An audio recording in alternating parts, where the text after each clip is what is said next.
સુરેન્દ્રનગરની મોડી રાત્રે રાજકીય હવામાં અચાનક ફેરફાર આવ્યો. શાંતિ વચ્ચે એક પછી એક ચાલ ચાલતી ગઈ અને રમત આખી બદલાઈ ગઈ.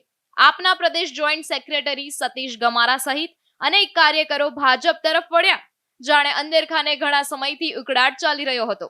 અવગણનાની લાગણી, બહારથી આવેલી ટીમોનો દબદબો અને સ્થાનિક સ્તરે અસંતોષ, આ બધું મળી એક મોટો નિર્ણય બની ગયો. વિધાનસભાના નાયબ મુખ્ય દંડકની હાજરીમાં માલધારી સમાજના યુવકનો અને આગેવાનો પણ આ નવી દિશામાં જોડાયા, જે માત્ર રાજકીય ઘટના નહીં પરંતુ સ્થાનિક સમીકરણોમાં મોટો સંકેત બની રહ્યો છે. આ સાથે સુરેન્દ્રનગરમાં આપ માટે પડકારો વધી રહ્યા છે, કારણ કે સ્થાનિક કલાકારો અને સમાજના અગ્રણીઓ પણ હવે દિશા બદલાતા દેખાઈ રહ્યા છે. ચર્ચાઓ તો ત્યાં સુધી છે કે આવનારા સમયમાં મહાનગરપાલિકા અને તાલુકા પંચાયતના અનેક ઉમેદવારો પોતાના નિર્ણય ફરી વિચારી શકે છે. પ્રદેશ નેતૃત્વ માટે આ સમય કસોટીનો છે, કારણ કે પ્રશ્ન હવે માત્ર ડેમેજ કંટ્રોલનો નથી પરંતુ વિશ્વાસ ફરી જીતવાનો છે.